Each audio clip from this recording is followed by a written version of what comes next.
Welcome to the future. PBS Digital. Today, the desire for solitude and wilderness draws hundreds of thousands of people to the Grand Canyon. And yet, just over 100 years ago, some thought it was the perfect place to build a railroad. Funding for this program has been provided by ASARCO Incorporated, celebrating a century of accomplishment as an international producer of copper. ASARCO, producing the metals we all need, respecting the environment we all value. And by the Arizona Game and Fish Heritage Fund, conserving Arizona's diverse wildlife resources. The Southwestern Foundation for Education and Historical Preservation. And by donations of the following individuals.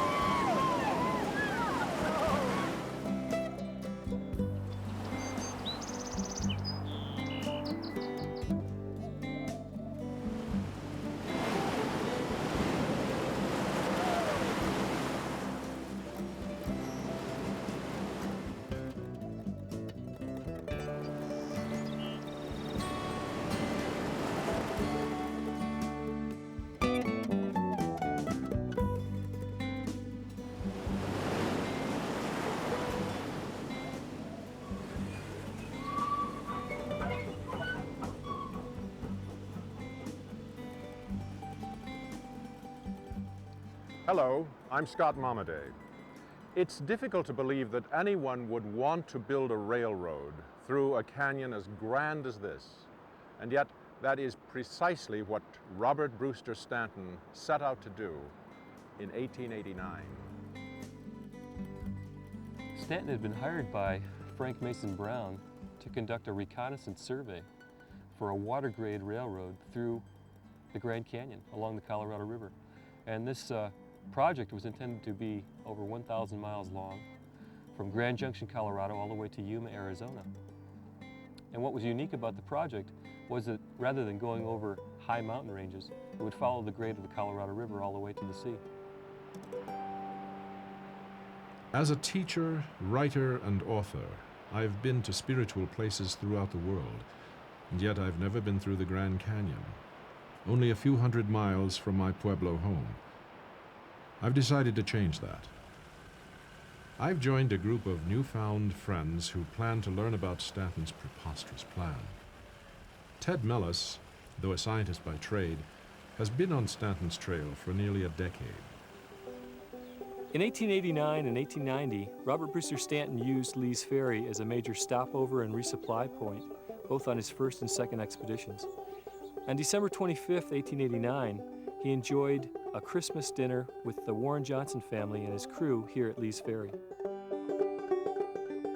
All of us have read the stories of Major John Wesley Powell, the first explorer to successfully float through the Grand Canyon.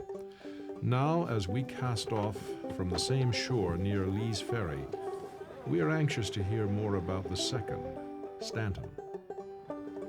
Well, at the time, Stanton thought the idea of the railroad was very feasible.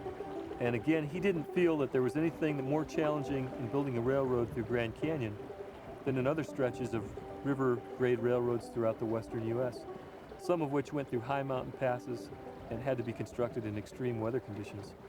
This was relatively a straightforward design, although it was rather gigantic in scale, simply because of the length of the railroad. Stanton was an explorer, not only of territory, but of technology as well. He had brought along a camera using a brand new type of roll emulsion film.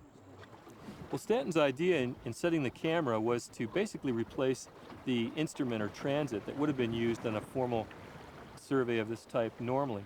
Because of logistics and cost constraints, the idea was to try to photograph the actual grade of the railroad, thereby placing the tripod in the same positions as an instrument survey and photographing upstream and downstream.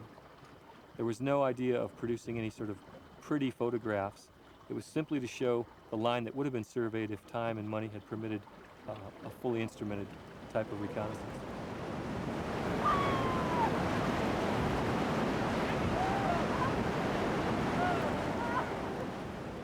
The photographs, in terms of the project's potential success, I think were absolutely critical. And without photographic evidence to show what the line would look like and what the work would actually consist of, the chances of getting investment capitalists in the East convinced that the project was actually a go were probably nil. As novices to this type of travel, our adrenaline races at every riffle and rapid. With those flimsy boats of his, Stanton's heart must have skipped a few beats too. That is, however, where the similarities between our journeys end. We have the use of modern conveniences such as river guides, neoprene boats, and horsepower. They chose to line Soap Creek rather than to run it, and probably wisely so. This rapid wasn't successfully run until 1927. They camped just below. It was actually the last camp that they shared with their president, Frank Brown.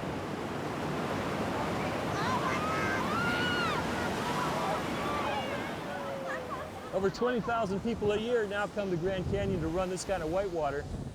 Stanton wasn't interested in it other than trying to get the photographs and move downstream.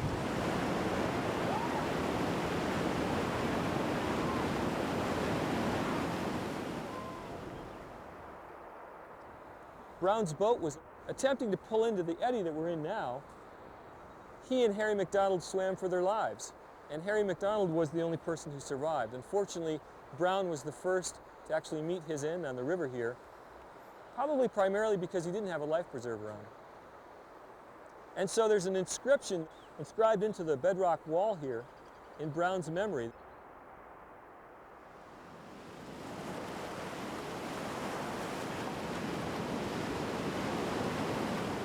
Stanton actually mentions the fact that the river is known not to bring up its dead, and I think this is part of the both the allure and the excitement of the Colorado River.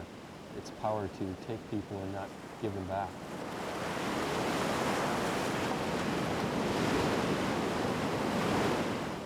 Stanton knew, notwithstanding the powers of the river, that he would have to use some force of his own in order to traverse the planned route.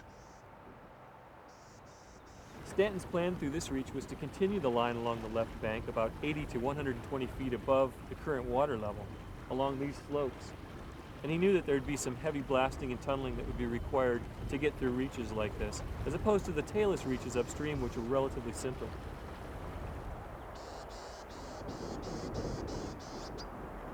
As an engineer by trade, Stanton was meticulous in planning the details of his route through the Grand Canyon. His diaries bear ample evidence of that.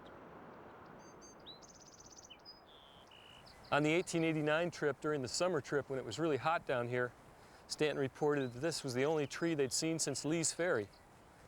And of course, it provided the only shade for their lunch stop. It's the only cedar tree that we know of in Marble Canyon. Harry McDonald took the time to carve his initials right here. And as you can see, it hasn't changed very much in over 100 years. He also mentions that as they pulled in, we come into a beautiful quiet water, and at 9:30 stopped, and Henry, who was the cook, shot a duck. So seeing wildlife down here for them, rather than appreciating it as a spectacle of nature, it was seen as a source of food.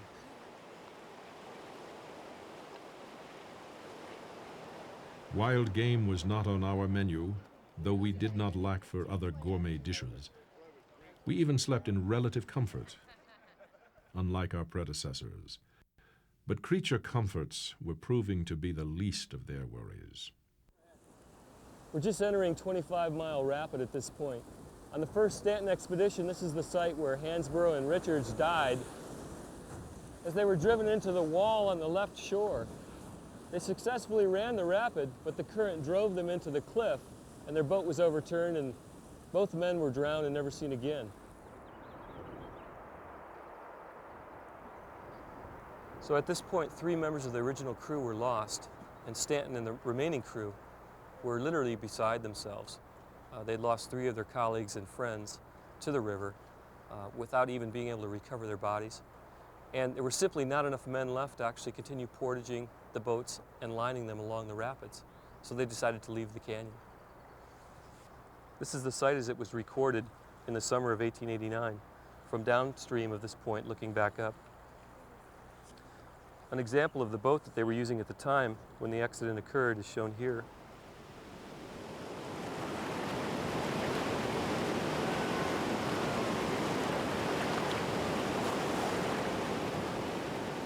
Following the loss of 3 crew members by drowning, Stanton decided to make his retreat at a point now known as South Canyon. Appropriately, he named the point opposite this canyon Point Retreat, and decided to stash most of the materials left from his boats and equipment here at Stanton's Cave.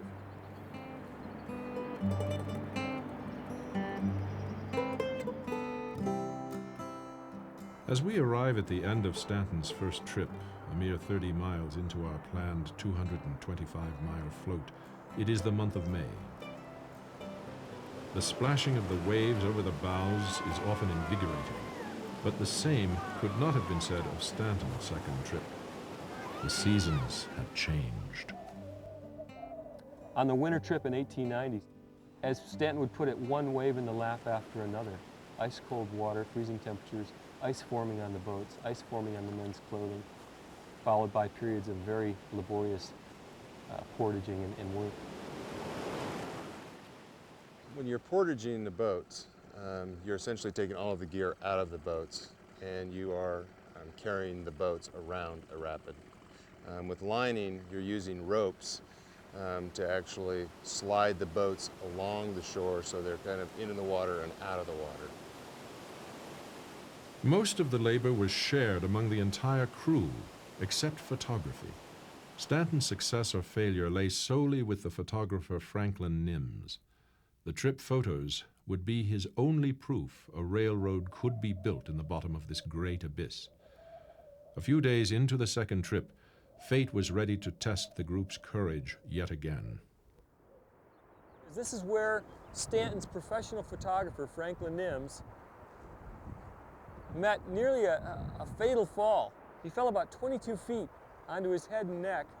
He dislocated bones. He was bleeding from the mouth and nose, seriously injured.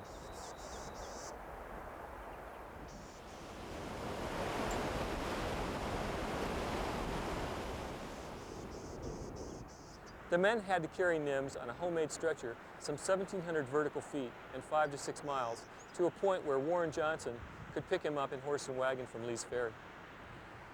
After this 2-day ordeal, Robert Stanton and his men returned to the river, where he himself took on the task of photographer, taking his very first photographs here at a place we now call House Rock Rapid.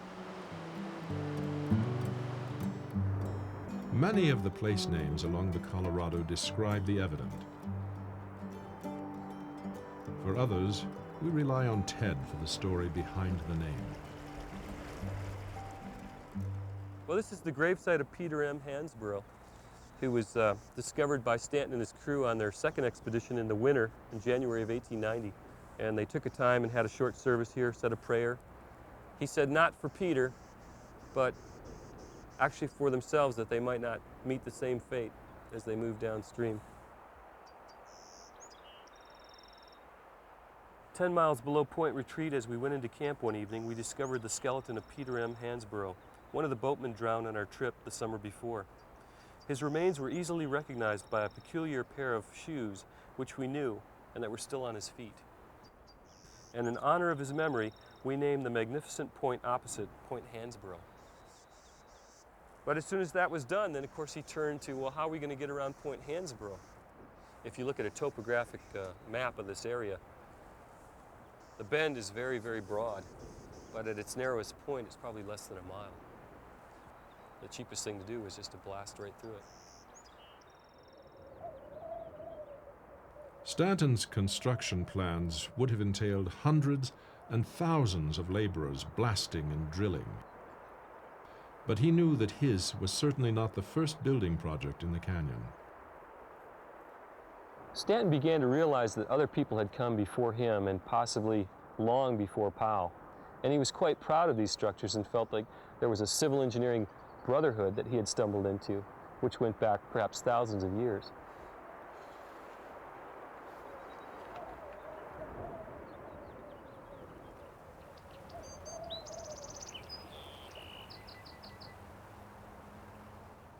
Here at River Mile 68 at Tanner Rapids, they ran into a local prospector, Felix Lantier. Lantier was willing to take not only mail, but the exposed photographs and his field notes back up to the rim, up Tanner Canyon. Stanton again had no idea as to whether any of his photographs were coming out.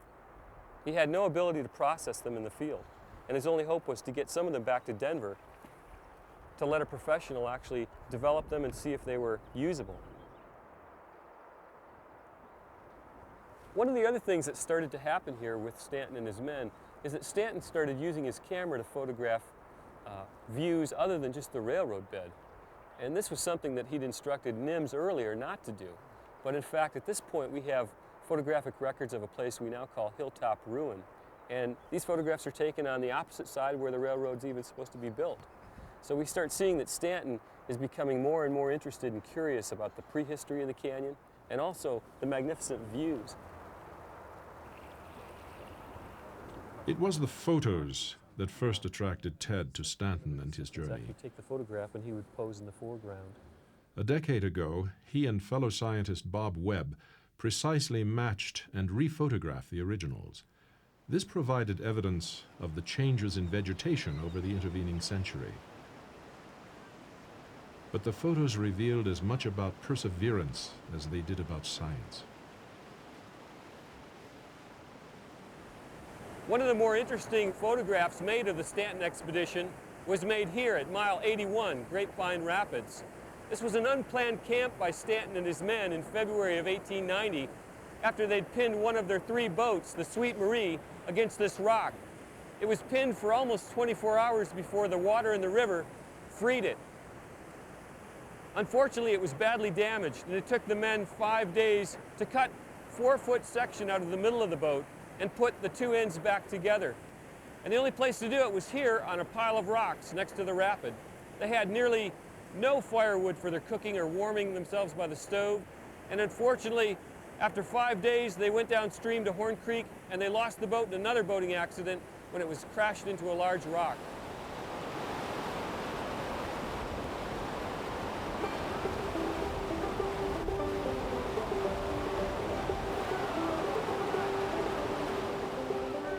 Unbeknownst to the expedition, solid was not the word to describe the economy at the end of the 19th century. A severe depression would eventually derail the railroad dream. But at this point, Stanton was thinking more about boats than steam engines.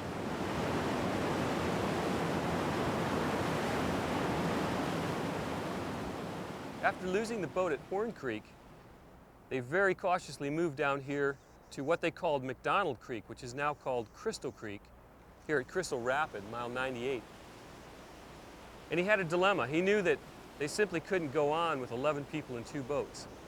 And Harry McDonald, who was the person who was their sort of right-hand man in terms of boat building and actually repaired the boat, told Stanton, "I'll hike out here, I'll leave the trip." The other thing that happened here besides McDonald's departure from the trip was that Stanton, as part of his ongoing transformation, he becomes the tourist, he becomes the Grand Canyon enthusiast, and he and 2 other of his crew actually hike up and spend the night on the top of the Temple of Ra. And I think this is where he starts his lifelong passion with the river and the canyon. It's kind of at McDonald Creek on this part of the trip.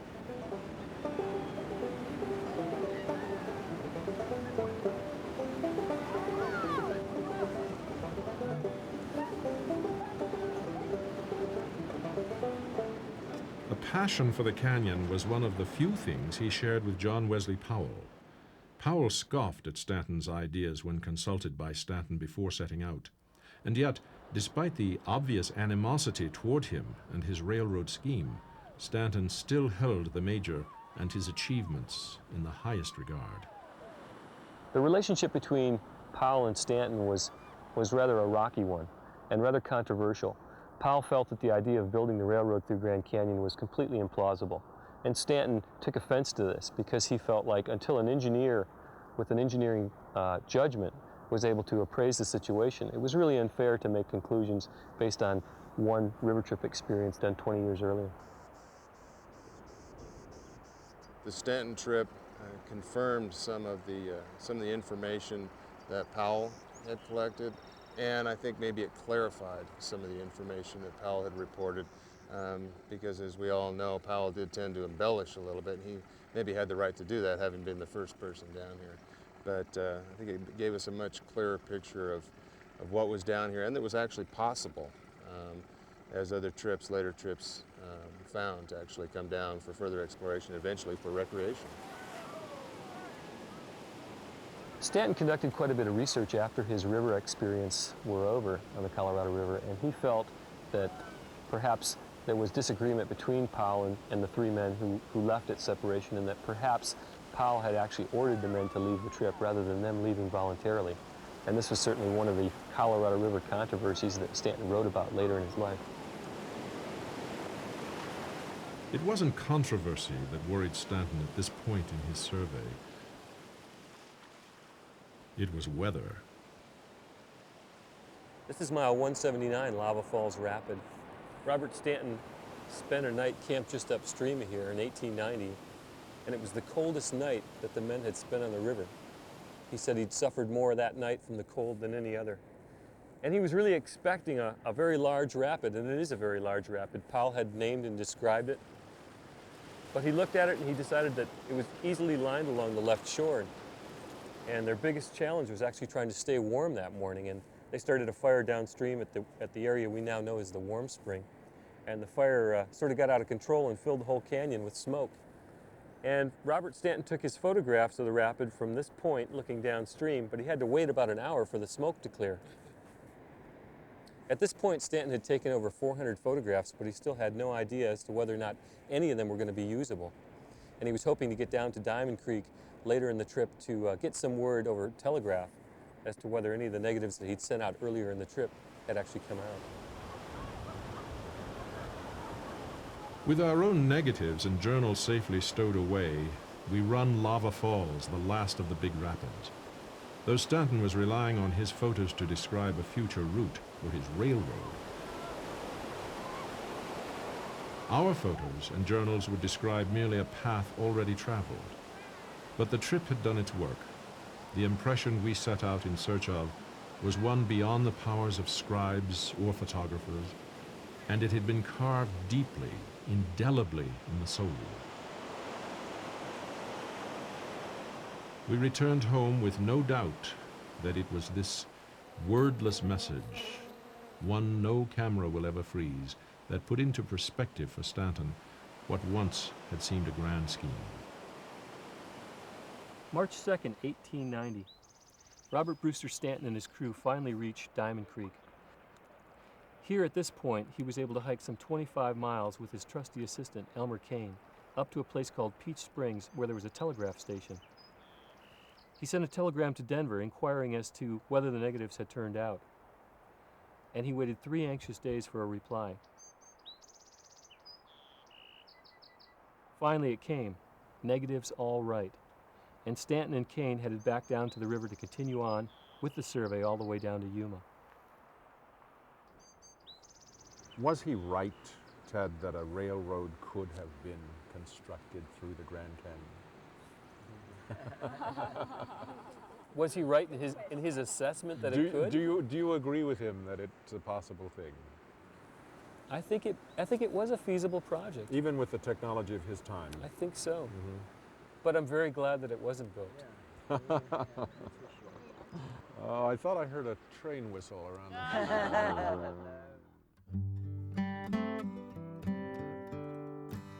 In the end, it was the canyon that changed Stanton. Instead of armies of workers blasting, drilling, and tunneling, the canyon took hold of Stanton's spirit and imagination, and he became a steward of this magnificent landscape. Well, by some accounts, Robert Stanton could be called a failure. He came down here, his project was never initiated, certainly never completed.